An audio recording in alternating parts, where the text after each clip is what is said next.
Oke, selamat pagi teman-teman. Karena udah jam 8, eh, ini kayak mungkin masih ada yang sibuk sama artes cup juga ya. Jadi kita sempetin waktu buat icil. Mumpung masih 2 minggu. Untuk yang teman-temannya yang nggak ikut artes cup boleh disuruh join aja kalau misalnya ada mata kuliah manajemen keuangan dari jurusan lain, dari akuntansi atau dari mana yang punya mata kuliah manajemen keuangan boleh di-share aja. Hmm, maaf teman-teman. Nah, jadi hari ini kita akan belajar tentang pertemuan ke-7 dan pertemuan ke-8 materi manajemen keuangan dari buku Titman Keon dan Martin ya. Kalau lihat dari LPS akuntansi sama LPS pajak itu ada materi ini, dan selanjutnya setelah materi ini selesai kita akan belajar materi bab 18. Tapi kalau nanti anak akuntansi coba dikonfirm lagi ya soal RPS ya. Soalnya tadi bacanya agak bingung. Bentar.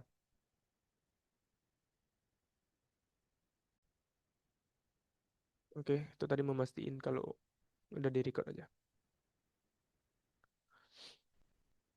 Oke, masuk ke bab 17 ya, untuk peramalan dan perencanaan keuangan. Jadi di materi bab ini kita akan membahas tentang bagaimana suatu perusahaan itu merencanakan keuangannya atau arus kasnya di masa depan. Nah, itu materi bahasanya ada di perencanaan keuangan secara general, dan kedua mengembangkan rencana keuangan baik jangka panjang dan jangka pendek. Untuk LO1 perencanaan keuangan secara general. Jadi tujuan utama dari penyiapan rencana keuangan oleh perusahaan adalah untuk mengestimasi kebutuhan keuangan masa datang. Nah, kalau misalnya kemarin kita bicara sebagai sisi investor perusahaan yang mengharapkan tingkat imbal hasil berapa dari suatu proyek di bab ke berapa? 14 13 ya. Nah, sekarang kita akan melihat nih dari sisi neraca kira-kira berapa sih kebutuhan keuangan untuk arus kas di masa depan mendatang. Jadi kita fokusnya ada di mempersiapkan kebutuhan dana di masa depan. Nah, sebagian besar perusahaan menggunakan 3 jenis perencanaan berikut ini ya. Ada perencanaan strategis, ini perencanaan keuangan jangka panjang dan perencanaan keuangan jangka pendek. Kalau kayak di materi apa ya? Rencana pemerintah jangka panjang kan? Ya, itu kayak gini-gini mirip. Bentar ada chat. Suaranya emang kecil ya. Oh, sorry sorry. Ini kalau kayak gini udah gede belum ya?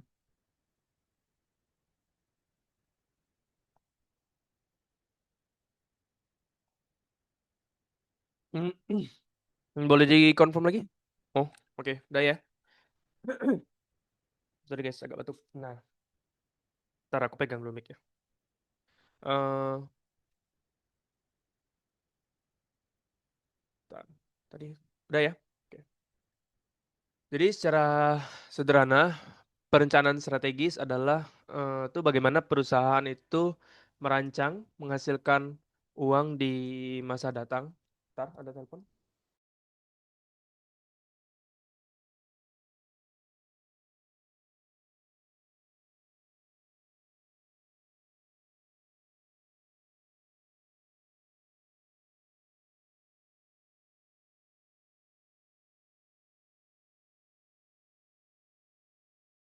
Maaf ya, teman-teman. Nah, jadi sampai mana ya lupa aku? Oh ya, nih. Secara sederhana perencanaan strategis ini adalah bagaimana perusahaan merancang untuk menghasilkan uang di masa depan. Nah, biasanya itu jangkanya 5 sampai 10 tahun dan dia itu bersifat strategis. Di sini contoh-contohnya adalah misal perusahaan ingin membuat suatu produk baru, maka mereka perlu riset jangka panjang. Misalnya dia mau masuk ke suatu ranah pasar baru kan.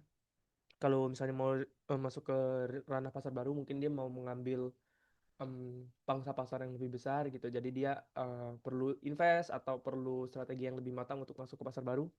Dan misalnya kalau misalnya ada peningkatan layanan digital gitu, misalnya dari perusahaan eh, apa ya, perusahaan aplikasi apa gitu yang perlu, oh ya gini aja, agen agen rumah. Nah, agen rumah yang biasanya itu door to door mungkin. Nah, dia mau berstrategi untuk langsung masuk ke media sosial kan perlu riset dan resource yang lumayan ya. Dan ini juga menjadi panduan untuk seluruh perencanaan di bawahnya. Makanya dia bersifat sangat-sangat strategis dan ini yang diperlukan untuk sebagai acuan dari perusahaan. Eh, Tujuannya itu apa dalam 5 sampai 10 tahun mendatang. Nah, kemudian bagaimana cara untuk mencapai perencanaan strategis? Tentunya harus didukung dengan perencanaan jangka panjang dan perencanaan jangka pendek. Nah, untuk umumnya perencanaan keuangan jangka panjang itu periodenya 3 sampai 5 tahun berkaitan dengan estimasi laporan laba rugi dan neraca perusahaan. Nanti akan dikenal dengan laporan laba rugi proforma dan neraca perusahaan proforma ya. Teman-teman mungkin dari akuntansi sudah pada tahu soal ini. Nanti dia akan mengestimasi juga berapa keuntungan yang akan diperoleh dan berapa jumlah aset dan hutang yang akan didapat. Kemudian untuk perencanaan keuangan jangka pendek itu rentang periodenya di bawah 1 tahun ya, maksimal 1 tahun.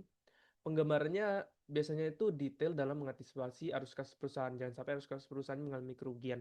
Dan ya itu bisa digunakan dengan anggaran kas atau cash budget, yaitu suatu format di mana perusahaan akan mencatat kapan perusahaan menerima dan membayar uang arus kas masuk dan pencatatan. Untuk rencana keuangan jangka panjang, jadi suatu perusahaan itu kalau misalnya mau menyusun rencana keuangan jangka panjang, itu tentunya harus melewati langkah-langkah dasar.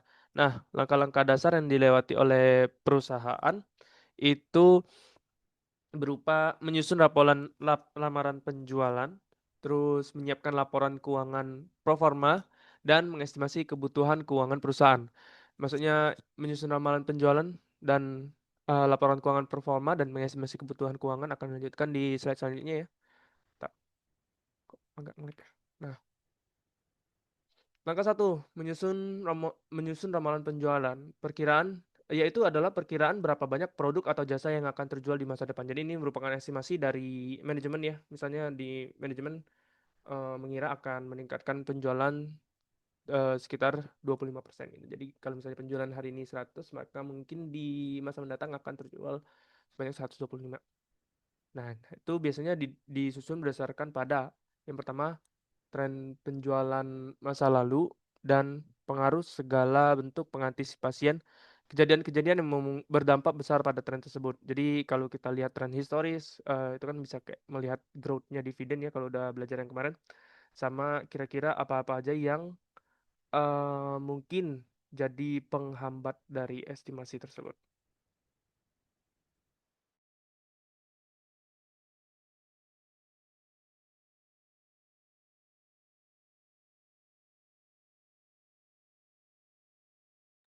Oke, langkah kedua yaitu kita menyiapkan laporan keuangan proforma ya. Laporan keuangan proforma itu merupakan laporan keuangan perkiraan di masa depan, yaitu membantu meramalkan kebutuhan aset perusahaan untuk mendukung ramalan pendapatan. Jadi ini kita peramalan itu didukung sama laporan keuangan proforma. Mohon tunggu sebentar ya teman-teman.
Maaf banget teman-teman, tadi ada keluargaku eh, datang ke kosan, cuman tadi nganter pulang dulu. Bentar ya.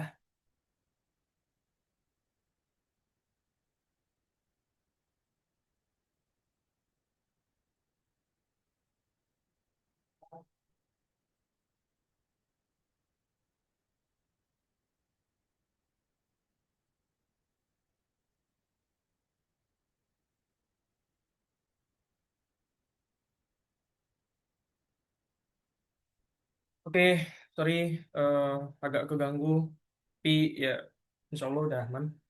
Sekarang kita lanjut ke tadi sama ya, menyiapkan laporan keuangan performa ya. Itu laporan keuangan yang membantu meramalkan kebutuhan aset si perusahaan untuk mendukung ramalan pendapatan. Nah, ramalan pendapatannya udah dibuat ya melalui ekspektasi dari langkah pertama, ekspektasi manajemen keuangan pada langkah pertama. Terus, biasanya teknik yang paling umum digunakan adalah metode persentase penjualan atau percent of sales method yang menjanjikan beban aset dan liabilitas pada periode mendatang dalam bentuk persentase penjualan. Maksudnya gimana? Contohnya, kalau misalnya ada biaya operasional, biasanya itu sekitar 30% dari penjualan. Nah, maka kalau misalnya kita memperkirakan tahun depan dapat 1 juta, kita juga dapat memperkirakan biaya operasional dari kegiatan tersebut. Berarti 30% dikali 1 juta, biaya operasionalnya 300.000. Itu merupakan salah satu metode yang paling umum digunakan untuk menyiapkan laporan keuangan performa. Aduh, sorry. Nah, langkah ketiga yaitu mengestimasi kebutuhan keuangan perusahaan.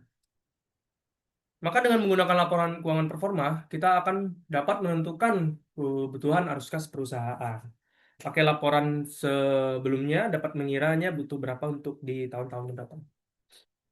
Nah, ini ramalan keuangan ya. Contohnya ada di Ziegen Incorporate. Menggunakan percent of sales method, membuat laporan laba rugi dan neraca performa. Nah, dalam merencanakan keuangannya, perusahaan menggunakan pendekatan 3 langkah, sebagaimana yang telah dibahas slide-slide sebelumnya ya. Yaitu yang pertama, meramalkan pendapatan dan beban, menggunakan metode persentase penjualan, dan menyiapkan laporan keuangan performa. Mungkin kita langsung masuk ke tabelnya aja ya. Jadi di sini kita perlu memperhatikan kalau estimasi perusahaan Zaigen Inc. itu akan menghasilkan pendapatan sebesar atau 55% dari proyeksi penjualan sebesar 12 juta. Berarti 5% dari 12 juta itu sekitar 500.000 ya. 600.000 gitu. 5% di tahun 2014. Itu estimasinya ya. Berarti kita juga bisa mengestimasi di tahun 2013 kayak gimana. Misalnya di tahun 2013, salesnya itu 10 juta. Net income-nya berarti adalah 5% dikali 10 juta, sebesar 500.000. Persentase di 2013. Nah, kita menggunakan metode persentase penjualan nih untuk meramalkan kebutuhan pembiayaan. Maka kalau misalnya kita mendapatkan hasil dari tahun 2013 ya, kita dapat salesnya 10 juta, net income-nya 500.000 nih. Ini udah data yang tersedia kan? Ini data yang tersedia nih. Karena asetnya 2 juta, net fixed asetnya 4 juta, berarti total total asetnya ada 6 juta ya. Terus ada liabilities, akun payable, accrued expense, dan notes payable. Itu sekitar, current liabilitiesnya sekitar 2.500.000. Dan ada long term debt, berarti total liabilitiesnya sekitar 4,5. Kemudian ada equitasnya sebesar 1.500.000, terdiri dari common stock, paid in capital, sama RA. Totalnya berarti balance ya 6 juta, 6 juta. Nah, kita bisa memperhitungkan bagaimana perubahan-perubahan tersebut pada laporan keuangan dengan membandingkan antara current asset dan jumlah penjualan. Makanya itu tadi menggunakan metode presentasi penjualan karena dia membandingkan persentase antara salah satu akun dengan penjualan dan dibentuk dalam bentuk presentase. Jadi kalau misalnya di sini current asetnya persentasenya adalah 20% didapat dari 2% per 10 juta, 2 juta per 10 juta. Kemudian net fixed asetnya ada sekitar 4 juta dibagi 10 juta, bahkan sekitar 40%. Kita juga dapat menentukan akun payable, accrued expense. Ini ada NA, not applicable, karena akun-akun ini tidak berhubungan langsung dengan penjualan seperti notes payable, long term debt, common stock, dan paid in capital ini dia tidak berhubungan langsung dengan penjualan. Jadi kita tidak bisa mengestimasi ini. Maka di tahun depannya kita akan mengestimasikan hal tersebut di di lain waktu, bukan di lain waktu sih, maksudnya di tetap tetap pada jumlah yang sama seperti tahun sebelumnya. Kita udah dapat persentasenya pada 2013, akun-akun 4 akun ini 5 akun ini terhadap penjualan ya. Nah, maka pada tahun 2014 dia memperkirakan, kalau di soal bukunya itu kayaknya ada perkiraan bahwa dia akan mengalami kenaikan sekitar 20% salesnya. Maka ketika sales growth rate-nya itu 20%, berarti kita bisa menentukan salesnya sekitar 10 juta dikali 120%.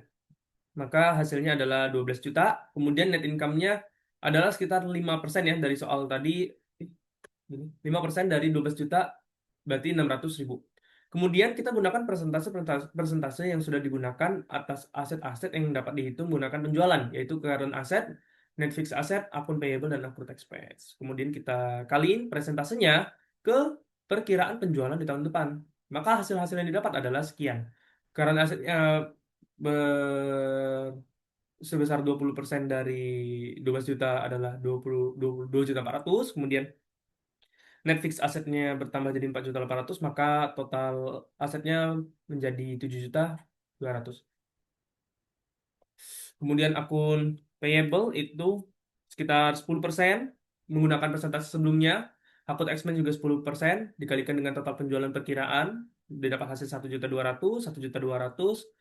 Notes payable, ingat tadi notes payable, long term debt, common stock, paid in capital itu tidak berhubungan langsung ya dengan penjualan, maka kita anggap asumsinya adalah sama dengan tahun-tahun sebelumnya. Maka karena liabilities-nya berubah menjadi 2.900.000, long term debt-nya berubah menjadi tetap tetap 2 juta, maka total liabilities-nya berubah menjadi 4.900.000 ya, tambahan dari 400.000 karena liabilities-nya. Kemudian ada common stock bar-nya 100.000, paid in capital-nya 200.000. Itu masih sama seperti tahun sebelumnya. Nah, retain earning-nya ini merupakan 1.200.000 return earning 2013 ditambah dengan net income 600.000 dan dikurang dengan dividen. Nanti nanti ini merupakan kalkulasi. Kita mendapat common equity-nya bertambah dari yang sebelumnya 1.500.000 ke 1.800.000. Berarti total finance, oh ya, jangan lupa untuk ini kita kita jangan lupa kalau untuk total aset itu harus sama dengan total ekuitas. Nah, ekuitas itu kan biasanya berupa total aset itu sama dengan total liabilities tambah total ekuitas. Berarti itu adalah sumber-sumber pembiayaan dari si perusahaan. Nanti tadi kita sudah melihat bahwa total asetnya bertambah 7.200.000, berarti harusnya total yang dibutuhkan untuk pembiayaan adalah sebesar total aset, yaitu total financing needs sama dengan total aset sebesar 7.200.000. Kita sudah dapat common equity, kita sudah dapat return earning, ini ada dividennya tapi nggak dijelasin berapa. Tapi kita sudah dapat tabelnya, kira-kira tabel performanya seperti ini.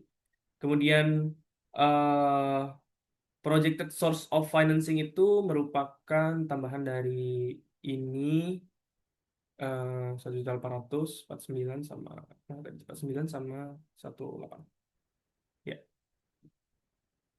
Maka kita bisa menentukan ada yang namanya discretionary financing needs sebesar 500.000 atau DFN. Nah, DFN ini nanti kita akan bahas lagi.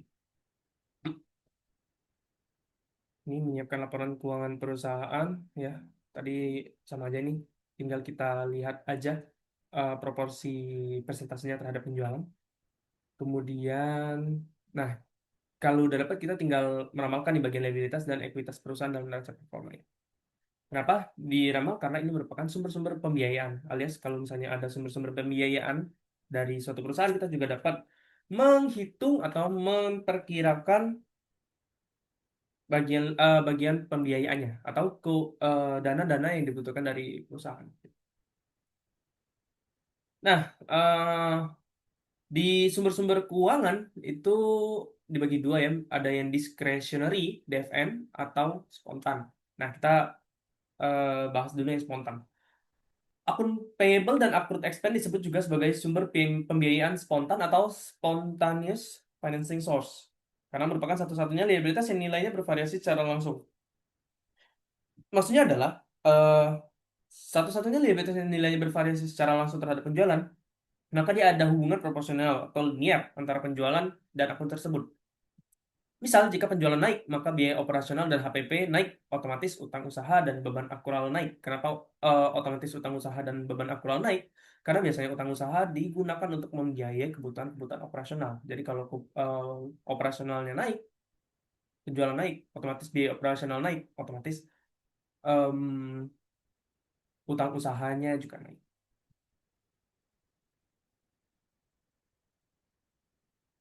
Kemudian ada discretionary source of financing. Nah, ini di tabel tadi sudah ada contohnya ya. Ini DFN. Apa itu DFN? Oh, sorry. DFN itu adalah perolehan pendanaan melalui hutang-hutang jangka panjang ya, misalnya notes payable, long term debt, dan common stock. Kenapa disebut diskresioner? Karena ini membutuhkan diskresi atau kebijakan manajemen. Itulah mengapa namanya discretionary source of financing atau discretionary financing needs nanti. Nah, return earning juga salah satu sumber keuangan diskresi karena merupakan hasil dari diskresi kebijakan dividen perusahaan. Kenapa? Karena return earning apakah akan digunakan atau digunakan untuk membayar dividen atau disimpan untuk ekspansi tergantung pada rapat umum pemegang saham. Jadi ini merupakan keputusan diskresi ya, tidak bisa terjadi secara harian, daily, dan operasional. Nah, bagaimana caranya melihat discretionary financing needs? Perlu kita ketahui bahwa kita sudah menghitung pro forma total aset ya, pertama. Kemudian pro forma total aset itu akan dikurangi dengan accounts payable dan accrued expense. Kenapa? Karena accounts payable dan accrued expense ini merupakan spontaneous source of financing ya. Jadi kita melihat proyeksinya bagaimana di tahun ke depan secara akun performa kita melihat spontaneous source of financing ya, account payable, accrued expense. Kemudian eh dari tahun sebelumnya kan sudah ada notes payable, long term debt, dan common equity ya. Itu merupakan existing discretionary source of financing. Berarti kita melihat aja apa ya kira-kira hutang-hutang yang masih ada atau ya masih ada hutang-hutang discretionary yang masih ada gitu. Kemudian performa total aset ini kita akan melihat total financing needs ya. Kenapa? Karena total financing needs adalah sama dengan total aset ya. Kalau di sini tadi. Nah, total financing needs sama dengan total aset. Karena ya asetnya sudah tahu berapa, kita kan perlu tahu pembiayaannya. Aset kan ada di sisi kiri, berarti balance-nya nanti di sisi kanan. Kita lihat nih, berarti oh kita harus balance, berarti harus sama antara bagian kiri neraca keuangan dan kanannya.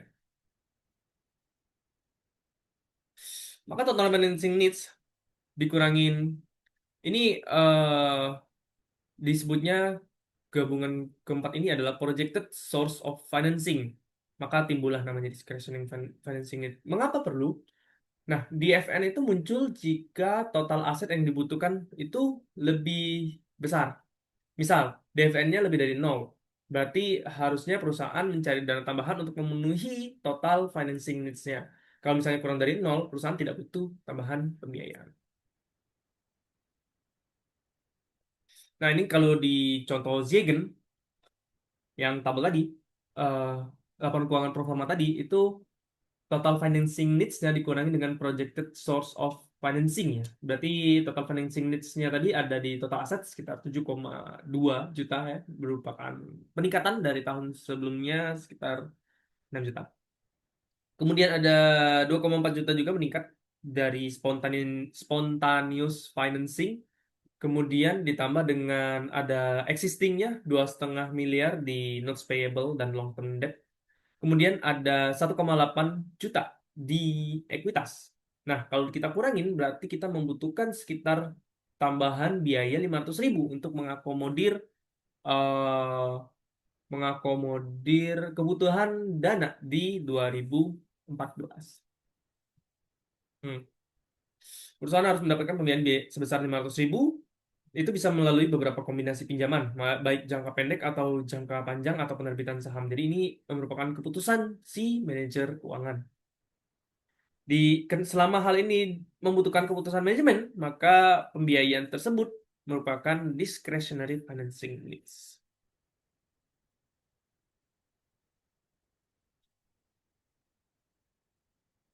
Nah, tabel pada slide berikutnya menunjukkan bahwa selama rasio pembayaran dividen dan margin keuntungan bersih bervariasi, maka DFN juga akan berubah secara signifikan dari negatif 40.000 menjadi 764.000. Maksudnya gimana?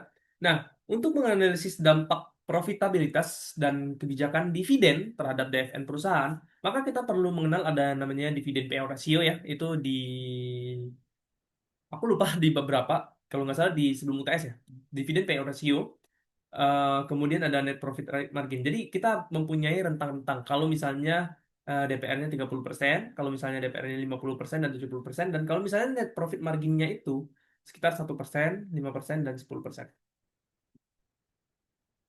Pada saat net profit marginnya 1% dan kita membayarkan dividen sekitar 30% ya, dividen payout ratio-nya sekitar 30%, maka dana yang dibutuhkan oleh suatu perusahaan itu 716.000. Ini melakukan penghitungan ulang ya. Jadi ada tiga simulasi net profit margin dan DPR ini. Kalau misalnya perusahaan punya simulasi yang lebih banyak ya silakan.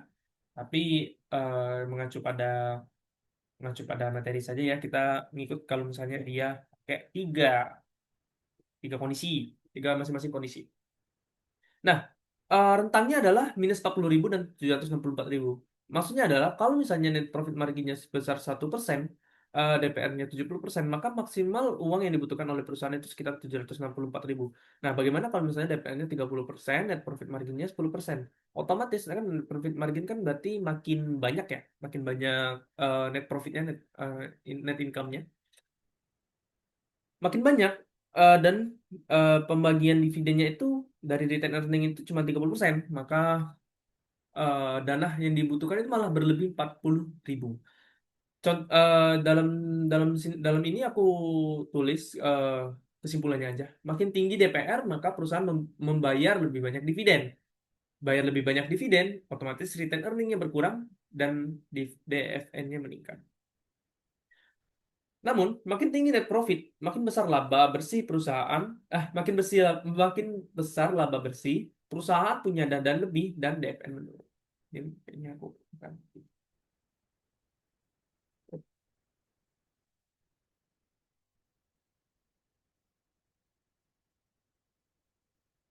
Nah, berganti.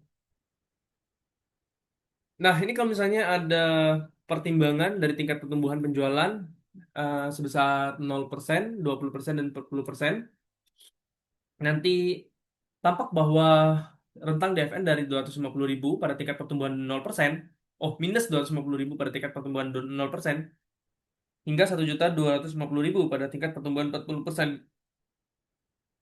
DFN negatif mengindikasikan bahwa perusahaan memiliki kelebihan nilai dolar dalam pendanaannya. Nih, dilihat dari tabel berikut. Kalau misalnya ada peningkatan sebesar, sorry, 40% ya, harusnya ini 20%.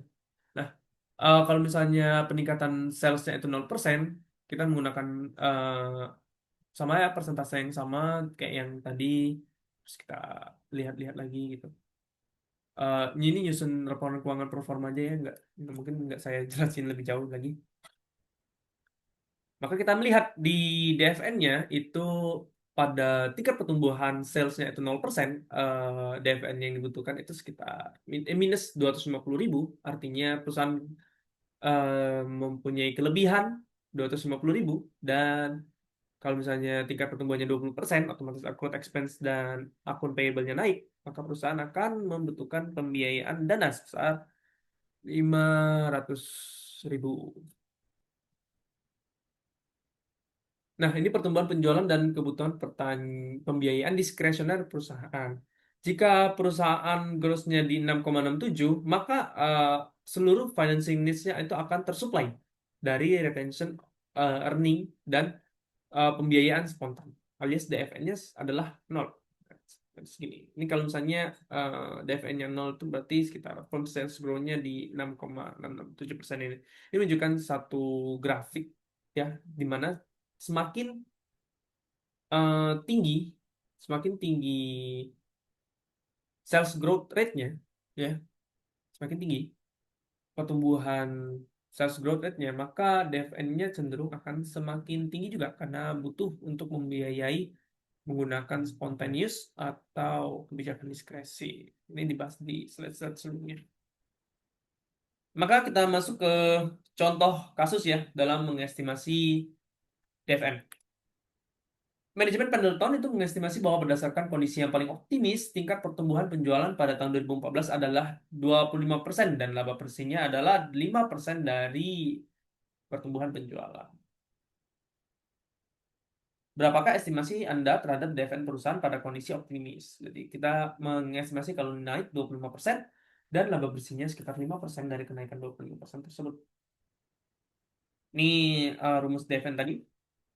Nah, maka kita bisa menghitung berapa sih performanya, eh, apa performa income statementnya di tahun 2014.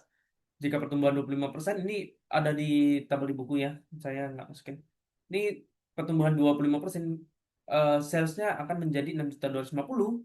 Net income-nya ini salah 0,5 ya, harusnya 0,055%. Itu berarti sekitar 312.500. Kemudian melalui multiple computation, ini dilihat dari tabel-tabel di buku dan perhitungan-perhitungan sebelumnya. Kita dapat current asset, net fixed asset, maka total asetnya sekitar 5 juta. Kemudian accounts payable, accrued expense not payable. Kita dapat current liabilities-nya sekitar 2.375.000. Dapat long term debt 1 juta, dapat common stock 100.000, paid in capital 200.000. Retain earning-nya nanti kita hitung dulu. Ini common equity-nya 1.312.500 merupakan tambahan dari 12, 13, 14. Anggap aja kita ini nggak ada ya. Berarti projected source of financing-nya itu adalah total liabilities ditambah dengan total current equity, yaitu sekitar 4.687.500.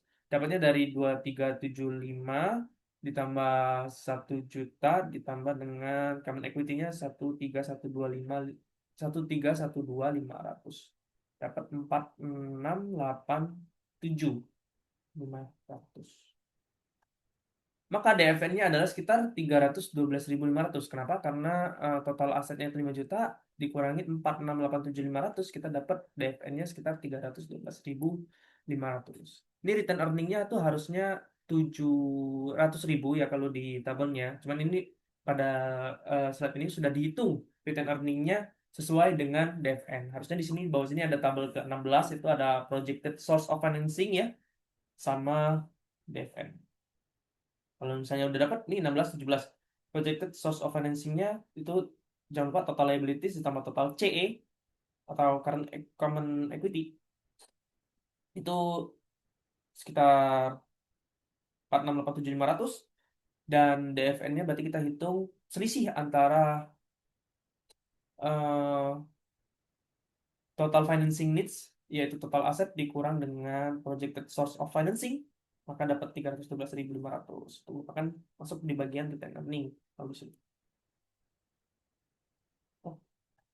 ini DFN-nya perhitungannya tadi 5 juta dikurang 1.250 dikurang 625 500 1 juta nih dari ini sama ini dan ini ya. Sama aja kalau misalnya mau ditambahin juga dulu ya, 5 juta dikurang 5 juta dikurang 4.687.500 itu dapatnya 312.500. Maka apabila perusahaan memiliki tingkat pertumbuhan penjualan, simpulannya, maka apabila perusahaan memiliki tingkat pertumbuhan penjualan sebesar 25%, maka perusahaan perlu meningkatkan dana sebesar 312.500 pada tahun depan melalui kebijakan diskresional pembiayaan perusahaan. Kemudian ada rencana keuangan jangka pendek ya. Kalau tadi rencana keuangan jangka panjang, kita membahas rencana keuangan jangka pendek. Rencana keuangan jangka pendek biasanya disajikan dalam bentuk cash budget yang berisikan hal-hal detail dalam penerimaan dan pengeluaran kas. Jadi itu eh, kita melihat perencanaan arus kas jangka pendek yang meliputi dari penerimaan kas, pengeluaran kas, perubahan neto kas, dan kebutuhan pembiayaan baru. Nah, anggaran kas ini merupakan alat yang berguna dalam memprediksi jumlah dan waktu kebutuhan keuangan perusahaan di masa yang akan datang, dan merupakan alat yang berguna dalam mengawasi dan mengendalikan kegiatan usaha perusahaan. Ini contoh cash budget ya dari Marco Furniture untuk 6 bulan terakhir pada 30 Juni 2014. Jadi di Oktober, November, Desember dia punya sales forecast-nya berapa. kira-kira dia dapat di Oktober, November, Desember itu berapa? 55, 62, 50. Nah, pembeliannya itu biasanya dia dapat dari 75% sales di 2 bulan sebelumnya. Jadi kayak ini tambah ini dikali 75% ya. Terus dia ngitung, ngitung, ngitung, ngitung, dapat cash budget ini, maka nantinya akan muncul new financing need di mana pada Januari dia tidak membutuhkan apapun. Pada Februari dia punya butuh sekitar 36.000, 29, 20, 10.000, dan ini kelebihan dana 17.724. Selesai. Itu aja sih kalau misalnya cash budget, cuman cash budgetnya nggak terlalu dijelas ini kalau dari slide. Jadi nanti mungkin teman-teman bisa lihat lagi materinya. Oke, ada yang mungkin masih bingung atau butuh penjelasan lain?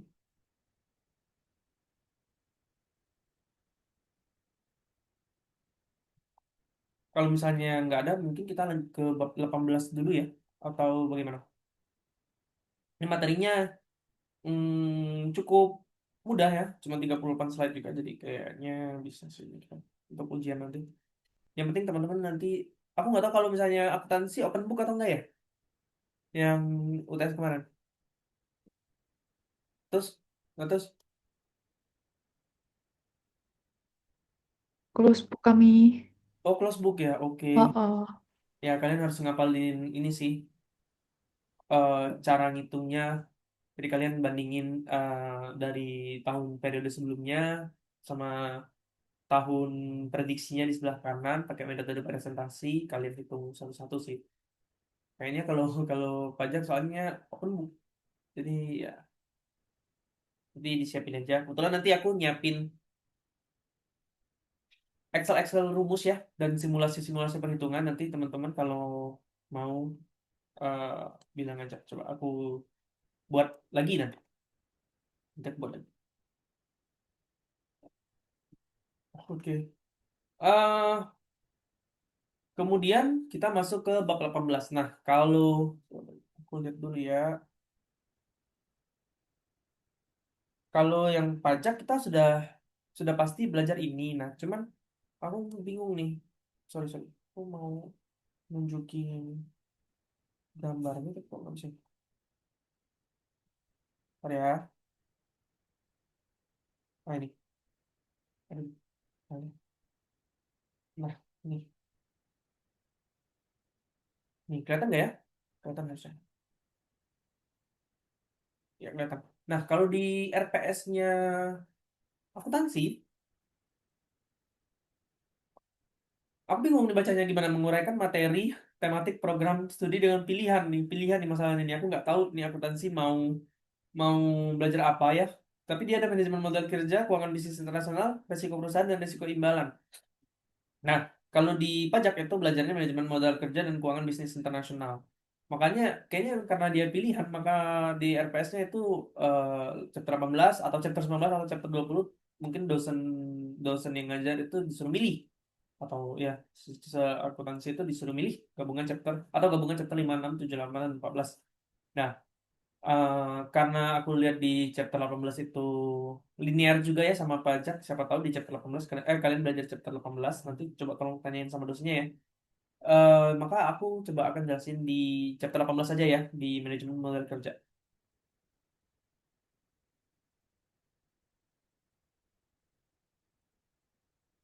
Bentar.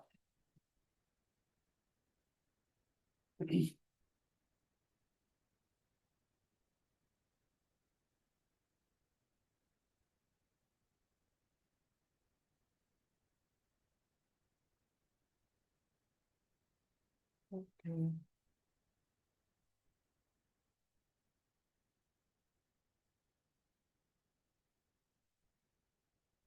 Oke, kita lanjut ya di bab 18 manajemen modal kerja. Manajemen modal kerja. Nah, di materi bahasan bab 18 ini dia lumayan banyak ya, ada 79 slide. Itu manajemen modal kinerja dan risk return trade-off, ada kebijakan modal kerja, siklus operasional dan konversi kas, cara mengelola kewajiban lancar, dan mengelola investasi perusahaan dalam aset lancar.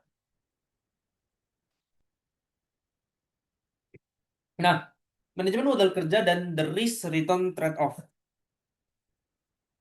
Jadi pada intinya, manajemen modal kerja adalah bagaimana suatu perusahaan itu mengelola Aset lancar dan kewajiban lancar agar operasional efisien dan liquid. Maksudnya adalah ya perusahaan bisa membayar kewajiban-kewajiban em, jangka kewajiban-kewajiban current liabilities-nya, namun juga dia tetap bisa liquid karena kalau tidak liquid nanti takutnya ada risiko gagal bayar untuk akun payable-nya.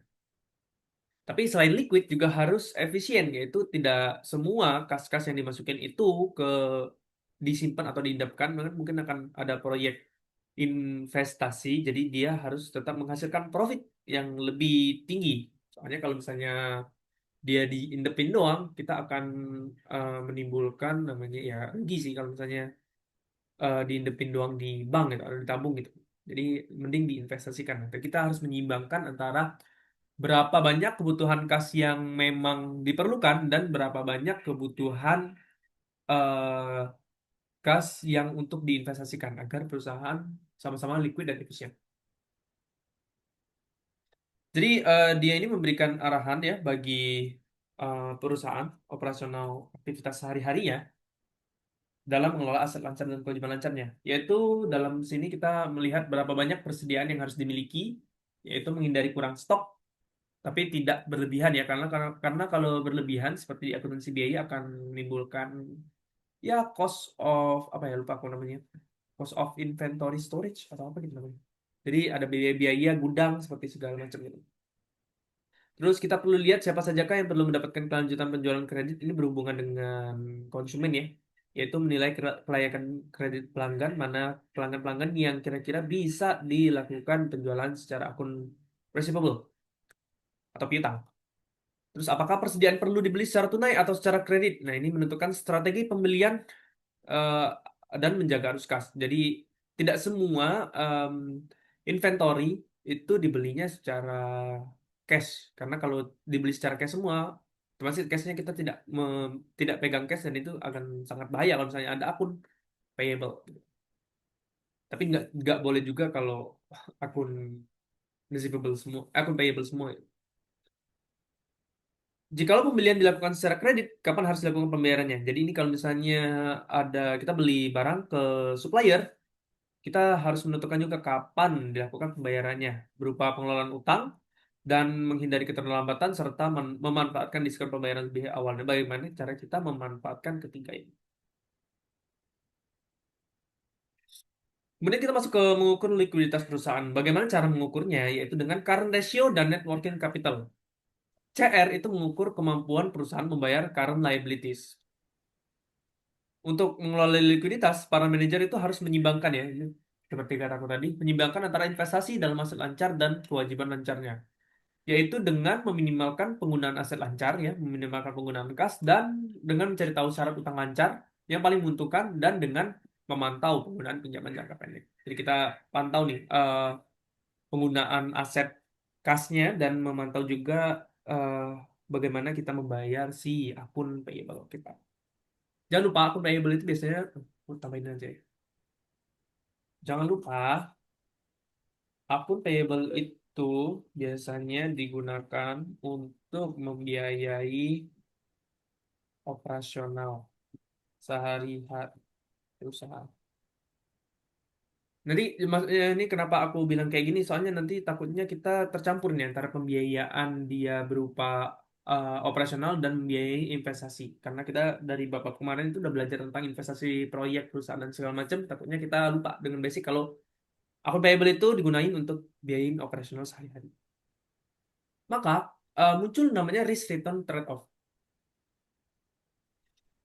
Keputusan modal kerja ini akan mengubah seberapa liquid si perusahaan dan melibatkan risk return trade-off. Sebagai contoh, kalau misalnya si perusahaan itu punya kasnya itu bisa digunakan untuk mempertajam profitabilitas dengan mengurangi investasi mereka pada pasar uang. Karena kalau di pasar uang itu eh, low yielding money market securities ya. Berarti dia low yielding artinya returnnya rendah. Nah, jadi ini contohnya itu kas yang di low yielding ini dipakai untuk investasi jangka panjang yang mempunyai profit lebih tinggi ya, profit lebih tinggi. Tapi ini menimbulkan kesenjangan akses dana likuid dan risiko kegagalan yang lebih tinggi. Kenapa? Karena kasnya digunakan atau ditarik untuk membiayai investasi jangka panjang. Karena dia ditarik untuk membiayai investasi jangka panjang, maka kas yang digunakan itu berkurang dan menjadikan perusahaan tidak seliquid itu. Seliquid itu. Artinya kalau misalnya ada hutang yang kita belum bayar dan kita gunakan uang kita untuk menginvestasikan eh, di jangka panjang yang belum dapat returnnya, maka kita nggak liquid nih kan, kita butuh kas buat biaya utang jangka pendek, tapi kita pakai duitnya untuk investasi jangka panjang. Nah, bagaimana caranya mengukur likuiditas perusahaan? Mereka menggunakan current ratio dan net working capital. Contoh ini, dampak dari likuiditas Ford menjadikan perusahaan berpeluang masuk ke dalam pengaturan pembiayaan jangka panjang dengan cara melakukan, ini Fordnya akan melakukan pinjaman sebesar 2M. Pinjaman ini dapat digunakan untuk mengurangi utang lancar perusahaan tahun 2011 sebesar 2 juta. Ditunjukkan pada slide selanjutnya. Dan bagaimana dampak hal ini terhadap likuiditas perusahaan Ford. Jadi ada informasi yang tersedia ya, berupa tahun 2008 dan 2011, total aset lancar 2008 itu sekitar 36, pada 2011 50 juta, total liabilitas lancarnya 78 di tahun 2008 dan 63 juta pada 2011. Nah, ini ada catatan juga, itu 20 juta itu ditransfer ke utang jangka panjang. Di mana? Ini tapi harusnya 2 juta ya, tapi ini dibilangnya 20 juta. Maka kita mengukur likuiditas perusahaan dengan cara current ratio dan working capital. Bagaimana cara menghitungnya? Current ratio adalah dengan membandingkan current asset dan current liabilities-nya berupa 0,47. Di tahun 2008, current ratio-nya adalah 0,47 dan working capital-nya di tahun 2008 adalah dengan cara current asset dikurangi dengan current liabilities itu sekitar 41.326.000. Maka pada saat tahun 2011 kita bandingin nih, current asset dan current liabilities-nya di tahun 2011 current ratio-nya sebesar 0,82 dan working capital-nya sebesar 10.861.000. Artinya adalah perusahaan dapat memperbaiki ukuran likuiditas perusahaan dengan meningkatkan rasio likuiditasnya dari 0,47 pada tahun 2008 menjadi 0,82 tahun 2011. Artinya perusahaan sekarang menjadi lebih liquid dalam dalam dalam mengelola current asetnya dan meningkatkan likuiditas perusahaan. Nah, setelah kita memperhitungkan bagaimana seliquidnya perusahaan, itu kita melihat atau memperhatikan bagaimana kebijakan-kebijakan dalam modal-modal kerjanya si perusahaan. Nah, eh, pengelolaan modal kerja bersih perusahaan itu nggak semata-mata sederhana ya. Itu melibatkan pengambilan keputusan strategi investasi dalam pembiayaan aset lancar dan kewajiban lancar perusahaan, yaitu dengan mempertimbangkan keunggulan dan kelemahan tiap-tiap sumber pembiayaan. Nah, keunggulan kelemahannya itu tiap-tiap sumber pembiayaan ada pada jangka pendek itu biasanya bunganya rendah, tapi risiko likuiditas karena aset lancar itu akan terpakai secara cepat gitu kan. Kalau ekuitas sumber pembiayaannya, maka tidak ada kewajiban pembayaran, tapi dia akan mengalihkan kepemilikan dan pada bab sebelumnya kita belajar tentang cost of equity, jadi biayanya mahal sesuai dengan bab sebelumnya. Kemudian kalau misalnya kita memanfaatkan sumber laba ditahan atau return earning, maka tidak ada bunga, tapi terbatas jumlahnya. Karena kan cuma bisa pakai return earning ya, yang udah net income doang gitu. Otomatis ini harusnya lebih sedikit.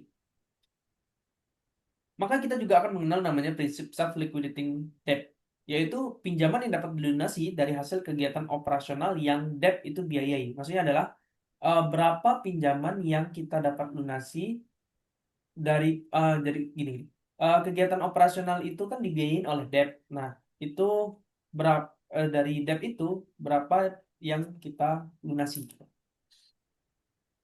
Prinsip ini menyatakan bahwa jatuh tempo dari sumber pembiayaan harus cocok atau match dengan namanya waktu yang dibutuhkan.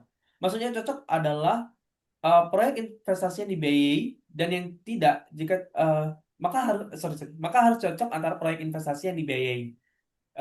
Jika tidak cocok, maka perusahaan bisa saja tetap membayar meski proses selesai duluan. Selesai duluan. Sebaliknya kalau kecepatan bisa gagal bayar karena harus melunasi namun arus kas belum masuk. Maksudnya kalau misalnya kita mempunyai, kalau kita punya utang, anggaplah utang tersebut digunakan untuk membiayai proyek investasi selama selama 5 tahun. Nih, kalau kita punya utang dan anggaplah utang tersebut digunakan untuk membiayai proyek investasi selama 5 tahun, maka pelunasan utang tersebut juga harus 5 tahun. Kenapa? Kalau dia kecepatan, kalau dia kecepatan, misal periode pelunasannya cuma 2 tahun, maka kita bisa gagal bayar. Gagal bayar karena proyek belum dapat arus kas, karena proyeksinya 5 tahun ya, tapi kita dituntut bayar dalam kurun waktu 2 tahun. Sebaliknya, kalau misal dia kelamaan, misal periode pelunasannya 7 tahun, maka saat maka maka saat proyek selesai dalam 5 tahun, otomatis kita proyeksinya cuma 5 tahun ya, ada arus kas masuk selama 5 tahun. Kita tetap bayar. Maka saat proyek selesai dalam 5 tahun, kita tetap bayar utang selama 2 tahun lebih. Gitu.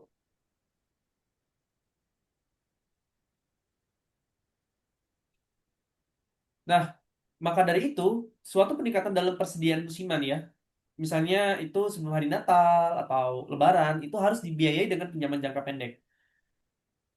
Kenapa? Karena tidak mungkin menggunakan pinjaman jangka panjang untuk eh, proyek musiman ya. Kayak misalnya kita butuh stok apa ya? Daging, daging ya mungkin. Kita butuh stok daging kurban, kurban, kurban lebih banyak pada saat mau Idul Fitri. Nah, ini contohnya kita butuh stok daging kurban lebih banyak pada saat Idul Fitri. Tidak mungkin kita menggunakan pinjaman jangka panjang ya, karena pinjaman jangka panjang kan pasti lebih dari periodenya si Idul Fitri. Idul Fitri cuma 2 minggu, hype-nya kan dagingnya itu naik harganya itu 2 minggu, tapi kita malah pakai pinjaman jangka panjang, misalnya 2 tahun gitu untuk provide hal itu. Maka akibatnya seharusnya proyek yang bersifat jangka pendek atau musiman itu sebaiknya juga menggunakan pinjaman juga yang jangka pendek. Di sini kita akan mengenal namanya investasi aset permanen dan sementara ya. Investasi sementara dalam aset meliputi aset lancar seperti kas, piutang dagang dan lain-lain yang akan terlikuidasi dan tidak digantikan dalam tahun berjalan. Kenapa tidak tergantikan? Karena ya biasanya kita jualnya cuma di periode atau musim itu aja. Em, Contohnya Natal atau ya kurban tadi ya. Kurban. Terus investasi permanen itu biasanya meliputi investasi dalam aset, biasanya mesin atau segala macam, atau juga level minimum dalam persediaan. Jadi kalau misalnya perusahaan semakin tinggi, Taruh mana ya? Ini. Kalau perusahaan nilainya makin tinggi, maka minimum stoknya akan semakin. Eh, stok ini stok inventory ya? Oke. Aset lancar yang selalu dibutuhkan itu contohnya persediaan umum ya, kas minimum dan piutang rutin yang terus berulang. Sumber pembiayaan spontan muncul secara spontan, dari aktivitas sehari-hari perusahaan dan meliputi pembelian kredit dalam bentuk lain dari utang dagang. Contohnya adalah wages payable ya. Dan sumber pembiayaan sementara itu berupa utang lancar yang muncul dari kebijakan diskresi, biasanya berupa pinjaman bank jangka pendek. Dan ada sumber pembiayaan permanen, disebut permanen karena pembiayaan tersedia untuk periode yang lebih lama dari suatu utang lancar. Contohnya obligasi, saham preferen, saham biasa, dan pinjaman jangka menengah. Ini terminologi bisa kalian baca sendiri ya, ini sama kayak slide-slide sebelumnya. Ini tapi tambahan-tambahannya. Tambahannya misalnya kayak di temporary itu definisinya asetnya apa gitu. Contohnya ini typically fixed asset kayak PE gitu kan. Terus kalau misalnya temporary ada kayak unsecured bank loans, commercial paper gitu-gitu. Nah, kita perlu mengamati bahwa utang sementara atau utang jangka pendek perusahaan muncul dan hilang sesuai dengan muncul dan hilangnya investasi sementara perusahaan dalam bentuk aset lancar. Nah, kita bisa tunjukkan di sini ya. Jadi, pada saat periode-periode tertentu dari nol dan A ya, misalnya. Nah, eh fix asetnya itu akan naik seiring waktu gitu. Naik seiring waktu. Dari sini, biru ini. Nah, tapi current asetnya itu akan berfluktuasi. Kenapa berfluktuasi? Karena aset ini kan dipengaruhi sama akun receivable dan ya akun receivable ya.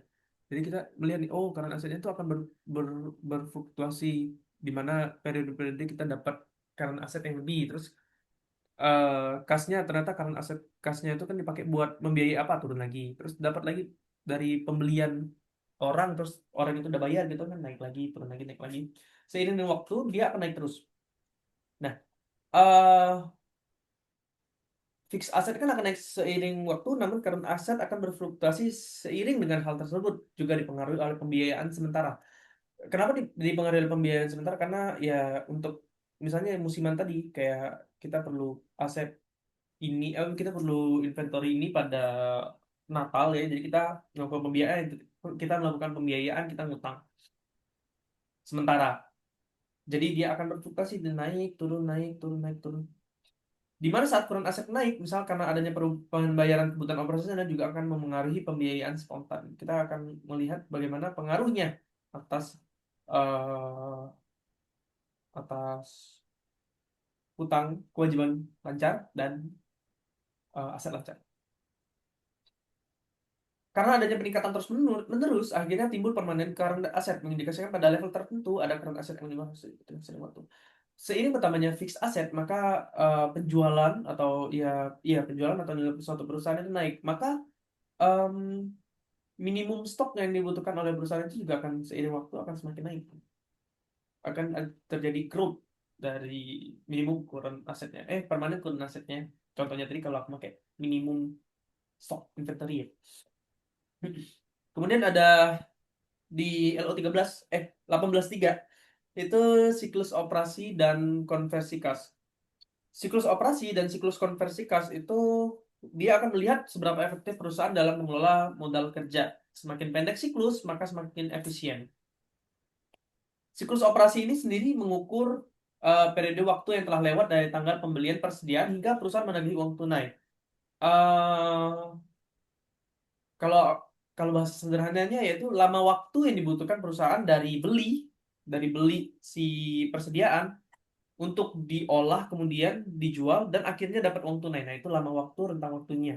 Dihitung dari operating cycle yaitu inventory conversion period ditambah average collection period yaitu inventory conversion period itu adalah periode di mana mengubah bahan baku menjadi barang jadi dan dijual.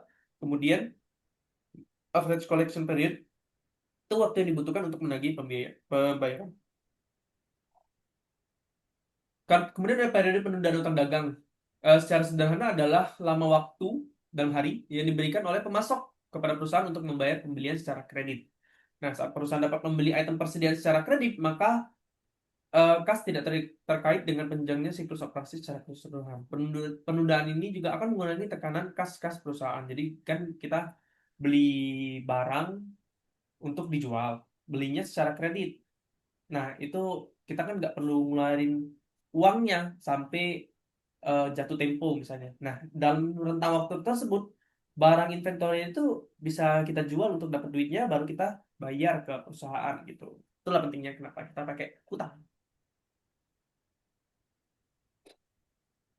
Accounts payable deferral period ini juga mengukur berapa hari rata-rata perusahaan menunda pembayaran. Jadi kayak, oh kita kita beli barangnya di tanggal 30 Agustus, kita bayarnya di tanggal 30 November. Jadi kayak, oh kita punya rata-rata sekitar ya 3 bulanan untuk bayar hutang. Nah, kita bisa jual barang itu di Oktober atau di ya September.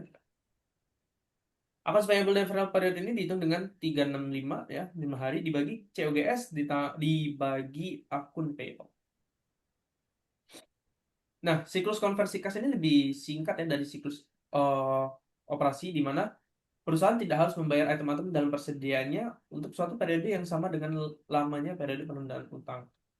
Siklus konversi kas ini merupakan lama waktu yang untuk mengubah uang yang dikeluarkan menjadi uang yang masuk kembali sebagai kas. Kalau tadi kita menghitung lamanya kita bayar, kita menghitung belinya kapan dan dapat duitnya berapa. Nah, ini kita tinggal kurangi aja. Cash conversion cycle itu adalah operating cycle yang sudah ditulis ini dikurang dengan account payable deferral period. Jadi dia akan menghitung em, waktu yang untuk mengubah uang yang dikeluarkan menjadi uang yang masuk kembali. Jadi dia menghitung arus kasnya dong. Ditunjukkan dari tabel berikut ya. Misalnya inventory purchase dibeli di tanggal ini. Kemudian dia ada dijualnya di segini, berarti kita perlu menghitungkan inventory conversion namanya. Adalah waktu lama atau rentang waktu lama dari beli dan jual. Kemudian dari jual dan akhirnya diterima uang masuknya. Ini uang masuk keluar, ini uang masuk. Ini inventory masuk, uang keluar. Ini inventory keluar dan ini dapat uangnya dari konsumen dapat. Itu berapa rentang waktunya biasanya itu inventory sold dan dapat duitnya berapa? Ini AR, ini AP, ini AP. Nah, ini namanya average collection. Kemudian kalau misalnya kita membeli perusahaan itu menggunakan akun payable. Nah, kita kan perlu akun payable-nya, terus kita dapat pembayaran kita mengeluarkan uang untuk inventorinya di tanggal ini. Nah, dari rentang antara pengeluaran tanggal inventorinya ke sini itu sekitar namanya cash conversion. Jadi dari dia keluar uang untuk bayar utang sampai sini. Ini kita bisa lihat-lihat juga dari siklus konversi kas ini bahwa ini ada rumus-rumusnya seperti yang tadi jelasin, ada operating cycle, APD, account payable deferral period, cash conversion cycle, terus ada inventory conversion period yaitu jumlah hari dibagi dengan turnover ratio, berapa banyak dia keluar beli inventorinya keluar keluar masuknya inventory dalam suatu gudang. Ada inventory turnover ratio itu berapa banyak menghitung berapa banyak perbandingan antara COGS dan inventory-nya sekarang.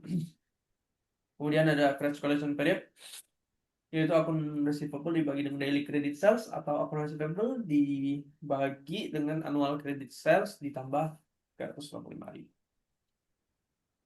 Nah, dari gambar kita punya konfirmasi nih dari contoh soal. Yaitu annual credit sales-nya 15 juta, COGS-nya 12 juta, inventory 3 juta, AR 3,6, akun payable outstanding-nya 2 juta. Nah, bagaimana cara kita menghitung siklus operasi dan konversi kasnya? Periode konversi persediaan sama dengan jumlah hari untuk mengonversi persediaan ke dalam penjualan kredit. Dan average collection period itu jumlah hari untuk mengonversi piutang dagang menjadi kas. Itu jadi menggunakan rumus-rumus yang tadi ya. Ini juga menghitung siklus operasi dan conversion kas.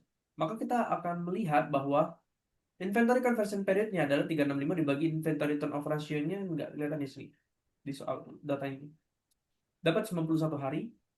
Inventory turnover ratio-nya Oh sorry, 4,0 ini inventory turnover ratio ya, itu dapat dari COGS dibagi inventory, 12 dibagi 3, 4. Berarti inventory conversion periodnya adalah 365 bagi 4, 91 hari. Kemudian menghitung siklus operasi dan konversi cash. Akun payable deferral periodnya itu 365 dibagi COGS akun payable ya, rumusnya tadi.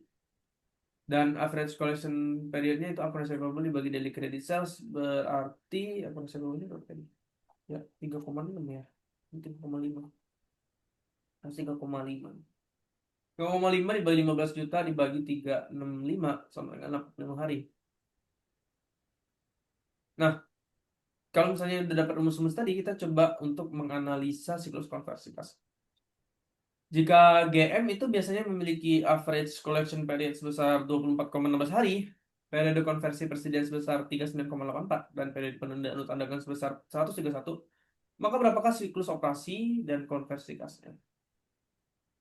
Ini ya, siklus operasi ini, siklus operasi, operating cycle ini jarak antara dia beli barang dan terima duitnya, harus keluar, harus masuk. Kalau cash conversion, jarak antara dia bayar untuk utangnya dan terima pembayaran dari nasabah. Ini tadi data yang diberikan sudah ada, maka penyelesaiannya adalah operating cycle di sama dengan inventory conversion periodnya ya 39 ditambah average collection periodnya 24. Berarti 64 hari. Kemudian ini angkanya bagus ya. Kemudian penyelesaiannya untuk akun payable deferral period itu kita perlu hitung juga kan 365 dibagi COGS dibagi akun payable. Cash conversion cycle-nya adalah operating cycle dikurang akun payable deferral period. Kayaknya udah ada akun udah ada akun payable deferral period, tapi kalau misalnya kita perlu hitung ya cara hitungnya kayak ini. 64 dikurang 131,42 maka 67 minus 67,42 hari. Artinya perusahaan menerima uang lebih dibanding waktu yang dibutuhkan untuk membayar utang ke pemasok. Dia lebih cepat menerima uang daripada dia harus bayar si supplier menggunakan akun payable. Mengindikasikan bahwa 64 hari telah berlalu dari tanggal suatu item persediaan dibeli oleh GM hingga perusahaan menagih kas dari penjualan tersebut. Bersifat negatif saat GM mampu untuk menunda pelaksanaan pembayaran atas utang dagangnya. Jadi maksudnya eh, menunda itu eh, uang dapat dari konsumen lebih cepat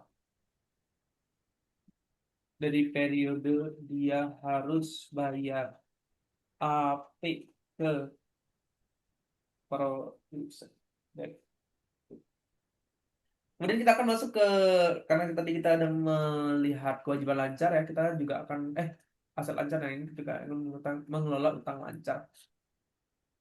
Itu kewajiban utang yang harus dibayar dalam 1 tahun, ada dibagi dua ya, yang tidak dijamin dan dijamin. Yang tidak dijamin itu trade credit, unsecured bank loans, commercial paper, dan utang lancar yang dijamin itu pinjaman yang dijaminkan dengan spesifik aset seperti inventory atau maka bagaimana cara menghitung biaya pendanaan jangka pendek? Biaya dari kredit jangka pendek dihitung sebagai interest, itu bunganya berapa, itu adalah prinsipalnya berapa dikali rate dikali lipat. Jadi kalau misalnya ada berapa kali biaya bunga untuk pinjaman 4 bulan, cuma 4 bulan ya, jadi masih current, sebesar 35.000 dengan tingkat bunga tahunan sebesar 12%. Bunganya adalah ya 35 dikali 12% dikali periodenya itu 4/12. Maka hasilnya adalah 1.400 bunga. Jadi kita perlu bayar nanti di peminjam itu sebesar 36.400. Kemudian kita akan menghitung biaya pendanaan jangka pendek. Dia itu dengan cara menghitung APR. Nah, APR ini adalah annual percentage rates, adalah tingkat bunga tahunan efektif yang dibayar atas suatu pinjaman atau diterima dari suatu investasi. Jadi APR memberitahu berapa biaya bunga secara tahunan dari suatu pinjaman, walaupun pinjaman tidak sampai setahun. Nah ini, jadi gunanya itu adalah dia memberitahu kita pinjamannya itu pembandingannya antara yang jangka pendek itu di kalau misalnya itu setahun kira-kira berapa sih gitu bunganya. Nah, kalau kita dapat ini kita bisa melihat mana pinjaman yang paling efisien karena kan kadang agak mengaburkan berapa waktunya dan berapa besar bunganya gitu. Nah, kita APR ini menghitungkan kira-kira kalau pakai pinjaman yang ini apakah lebih efisien, lebih worth it daripada pinjaman yang satunya. Contoh, Rio Corporation merencanakan untuk meminjam sebesar 35.000 untuk jangka waktu 120 hari, berarti 4 bulan, dan membayar kembali 35.000 pokok utang ditambah bunga 1.400 pada saat jatuh tempo. Ini yang soal tadi ya. Berapakah nilai APR-nya? APR dihitung dari res dibagi prinsipal ya, dikali 1 dibagi 120 dibagi 365 atau 4/12 juga bisa sih kayaknya. Tapi ini karena dia dalam bentuk hari, maka kita hitung dia dalam bentuk hari. Maka APR-nya adalah sekitar 12,167%. Artinya, eh, kalau kita lihat itu kayak, oh ini dia cuma bayar sekitar bunganya kan 12% ya. Tapi secara efektif, kalau misalnya itu dijadiin setahun, bunga yang dibayar itu sebenarnya bukan 12%, tapi 12,167%. Kalau misalnya ada apa ya, ada pinjaman lain yang mungkin ditawarkan gitu loh. Nah, kita bisa lihat dibandingin antara yang satu ini sama yang satunya lagi. Nah, ini nanti bisa baca-baca ya sumber kredit jangka pendeknya bisa apa aja. Kemudian kita harus mengevaluasi cost of trade kredit. Nah, kredit perdagangan diberikan oleh perusahaan, supplier perusahaan pada umumnya terdapat diskon. Jadi kita ini kayak akuntansi biasa ya. Akuntansi biasanya kalau misalnya ada kredit terms 3/10, net 30, bla bla bla segala macam ini kayak ini di akuntansi biasa. Nah, maka kita perlu lihat nih, berapa sih biaya yang bila kita ambil diskon, misalnya kita bayarnya itu di bawah di bawah di bawah 10 hari dan di atas 10 hari. Nah, kita perlu melihat nih, oh kira-kira kita dapat biaya berapa ya kalau misalnya tidak diambil tuh diskon 3%. Nah, kas diskon sebesar 3% merupakan merupakan biaya bunga dari perpanjangan periode pembayaran 20 hari. Nah, untuk tagihan sebesar $100, biaya tersebut dihitung sebagai berikut. Kita hitung APR-nya berapa, interest dan prinsipalnya berapa. Jadi interest prinsipalnya itu ada sekitar 3 ya, $3 dibanding 97. Kenapa 97? Karena kita ambil diskon 3% dari pinjaman sebesar 100 tadi ya. Dan terus kita hitung time-nya berapa, itu cuma 20 hari dibagi 365. Kenapa 20 hari? Karena pembayarannya itu dari tanggal 10 ke tanggal 30. Dari selesai habisnya diskon sampai ke hari jatuh tempo. Misalnya kita juga bandingin kalau misalnya em, tidak diambil gitu. Si kita bayar penuh gitu kan berapa.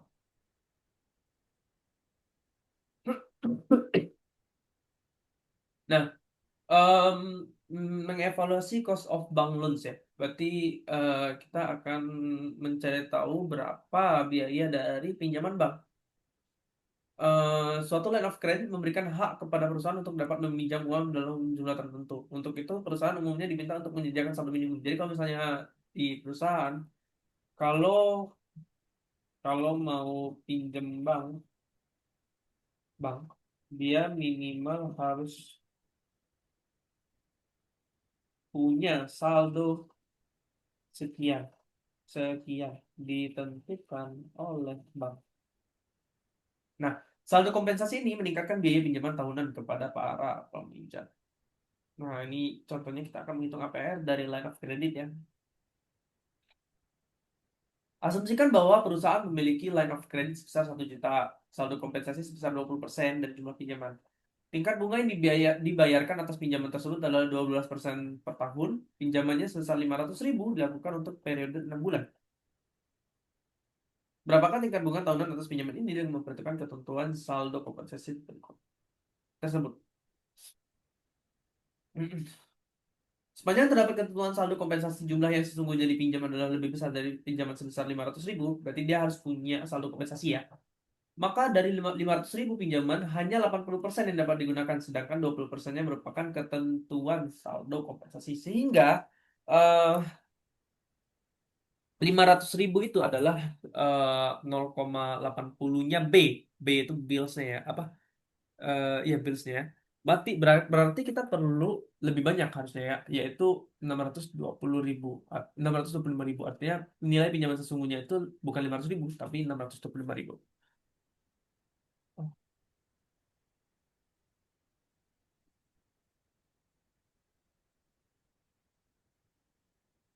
Sehingga bunga dibayarkan atas pinjaman sebesar 625.000 ini, padahal uang yang tersedia dan bisa digunakan oleh perusahaan hanya 500.000 karena ada saldo kompensasi ya sebesar 20% tadi. Kita juga dapat hitung APR-nya, yaitu dengan prinsipalnya nggak pakai 500.000, dia pakai 625.000 karena emang pinjamannya itu mengharuskan dia untuk mempunyai ya saldo kompensasi ya. Cuma bisa pakai 500.000, tapi ya nilai pinjaman aslinya adalah 625.000, maka kita pakai nilai asli. 625.000 dikali 12% dikali 6 bulan ya, 6 bulan. Maka 37.500.000.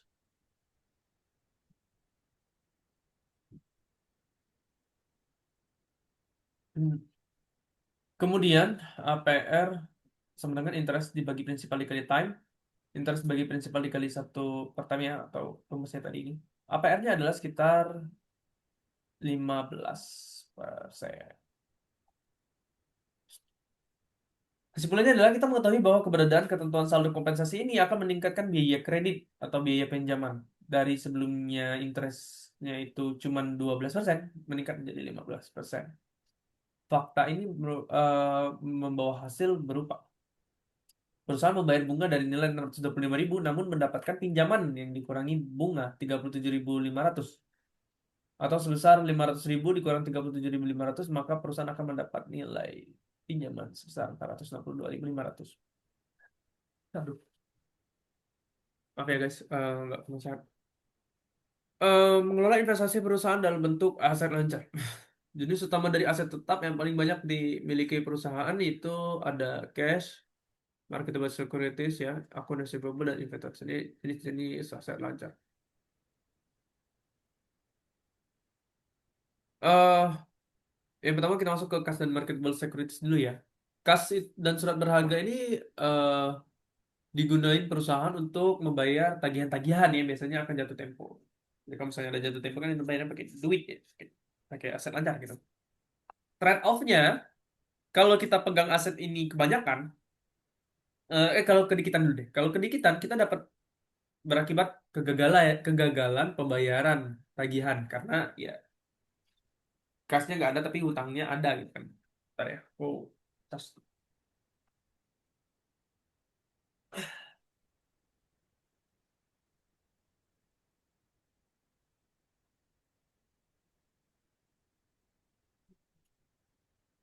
Nah, tapi kalau misalnya megang uangnya kebanyakan, itu menimbulkan kerugian.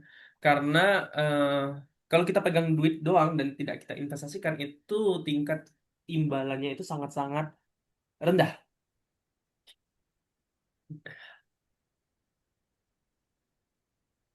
Nah, ada dua masalah fundamental ya dalam ngelolain kas ini.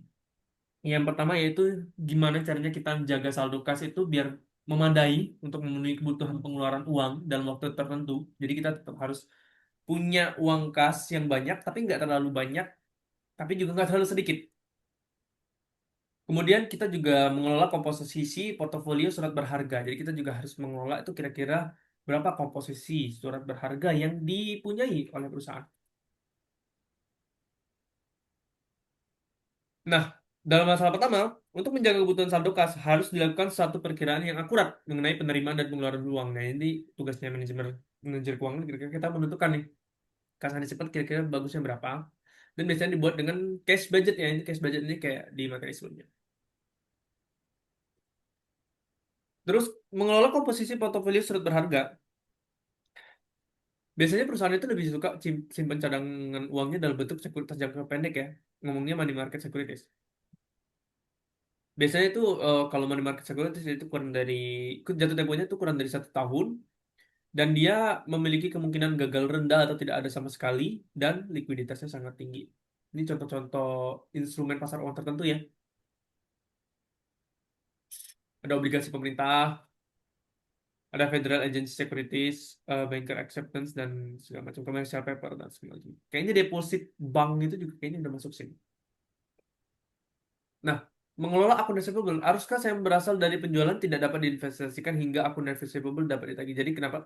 Maksudnya akun receivable kan masuknya adalah aset ya, tapi kita tidak benar-benar memegang itu sampai itu bisa ditagih. Nah, otomatis resikonya adalah semakin banyak akun receivable, semakin gede konsumen itu mungkin ada chance untuk gagal bayar. Nah, itu inti dari mengelola akun receivable yang baik itu adalah itu.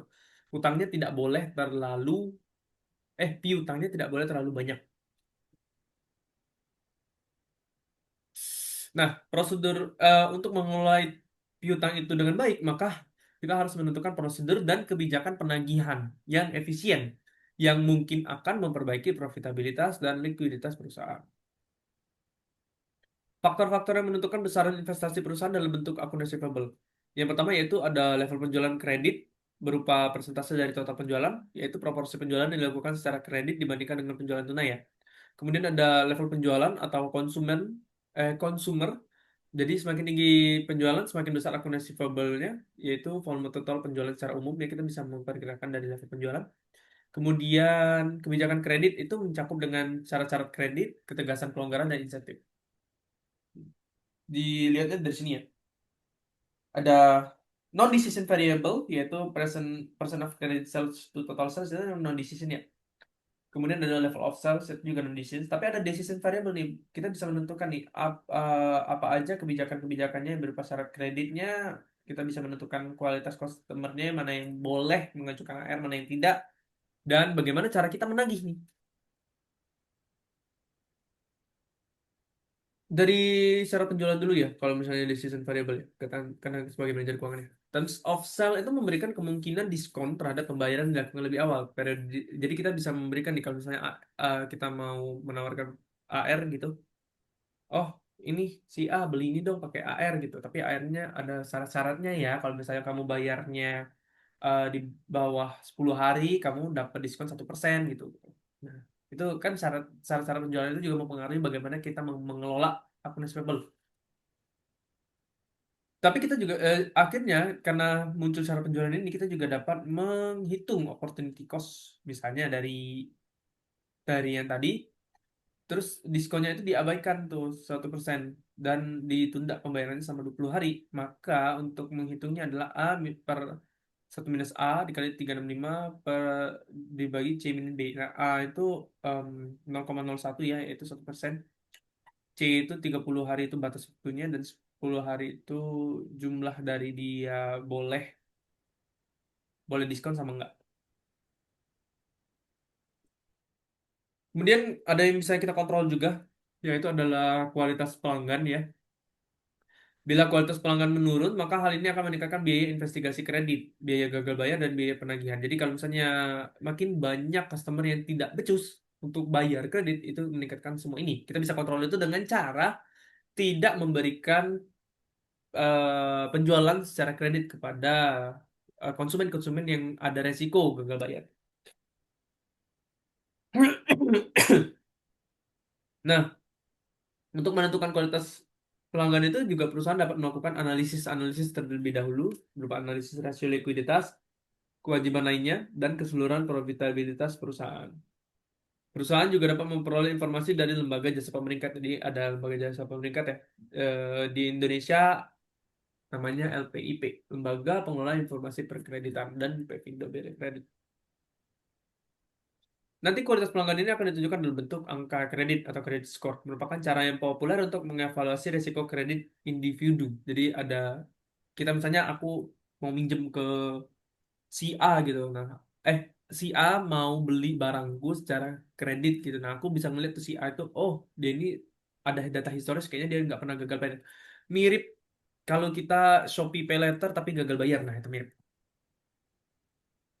Ada angka kreditnya kan. Nah, kalau misalnya atau kalau misalnya kita punya Shopee Pay kan terus gagal bayar otomatis ada kredit yang turun ya. Nah, itu kadang membuat kita tuh susah untuk minjem duit dari bank nah itu gitu. Biasanya itu berupa evaluasi numerik dari setiap aplikan yang didasarkan pada utang lancarnya aplikan dan histori pembayaran aplikan. Jadi aku misalnya em, berapa utang lancarku, apakah aku bayarnya bagus atau enggak. Nah, semakin aku bagus bayarnya, itu kredit scoreku itu akan meningkat.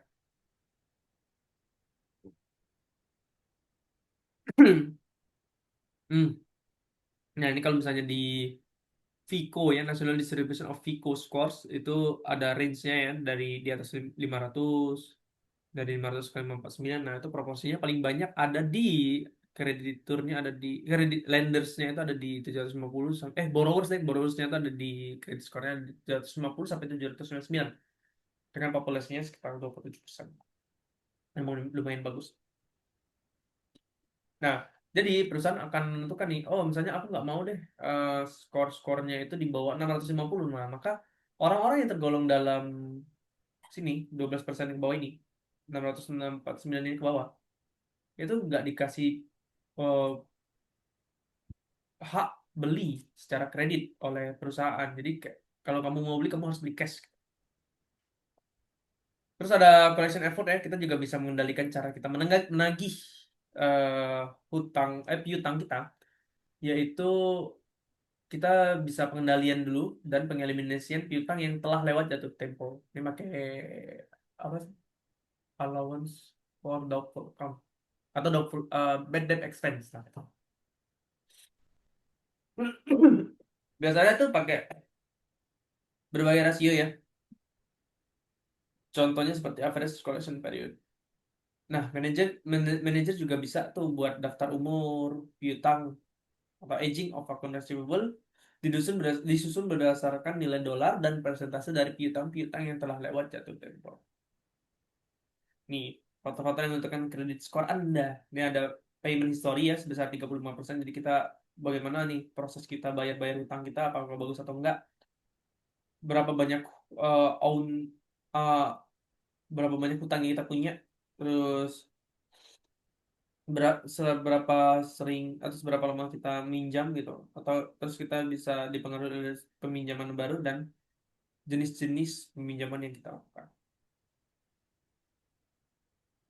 Ini bisa dibaca-baca lagi. Nah, ada juga pengelolaan persediaan itu materi terakhir kita ya. Itu salah satu current asset juga. Manajemen persediaan itu meliputi pengendalian terhadap aset yang dihasilkan untuk dijual dalam kondisi operasi normal perusahaan berupa barang baku, WIP, dan finished good. Berapa banyak persediaan yang harus tersedia itu tergantung pada level penjualan dan pentingnya persediaan tersebut. Maksudnya adalah kita perlu mengelola, hmm, perlu mengelola berapa banyak barang baku atau inventory, WIP, dan finished goods dari aset yang ingin kita jual. Ingat, terlalu banyak tidak bagus, terlalu sedikit tidak bagus. Terlalu banyak tidak bagus karena meningkatkan biaya penyimpanan. Terlalu sedikit tidak bagus karena takutnya kalau ada order kita nggak bisa kasih barangnya. Artinya tidak jadi transaksi dengan pelanggan. Itu penutupan.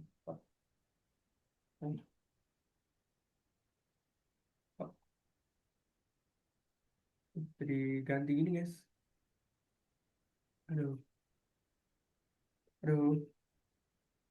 Ah, ya,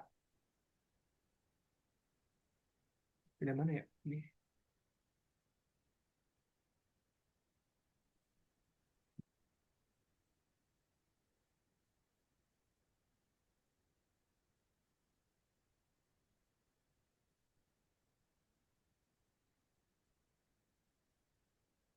Terlalu banyak tidak bagus karena meningkatkan biaya penyimpanan. Terlalu sedikit tidak bagus karena takutnya kalau ada order kita nggak bisa kasih barangnya, artinya tidak jadi transaksi dengan pelanggan. Ya, mungkin itu saja sih yang bisa aku kasih manajemen keuangan ini. Em, Sisa satu materi lagi. Kalau kami itu materinya ada di transaksi internasional ya atau apa ya lupa aku. Nah, itu itu kalau nggak salah aku di keuangan bisnis internasional nanti kita belajar tentang valuta asing. Tapi ya di minggu ini kita belajarnya ini dulu. Nanti setelah ini record Zoom-nya akan saya upload di Google Drive divisi akademik ya dan saya divisi akademik. Teman-teman, terima kasih udah menyempatkan hadir selama 2 jam setengah tentir ini ya. Mungkin kita nggak terlalu banyak yang hadir, tapi program tentir ini akan terus berjalan sampai kita UAS setiap 2 minggu sekali. Jadi nanti kita akan tentir lagi di 2 minggu ke depan, mungkin nggak sama saya.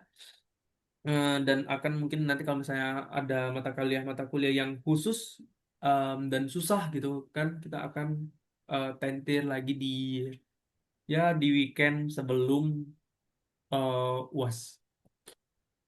Mungkin itu aja ya, ini izin saya stop share screen. Terima kasih teman-teman. Oke, aman, yud. Background efeknya masih itu. Makasih ya teman-teman. Nanti terus aku minta tolong. Keluar orangnya. Adalah. Belum dong. Terus minta tolong dong buatin ini apa eval. Makasih ya. Makasih teman-teman. Sampai jumpa.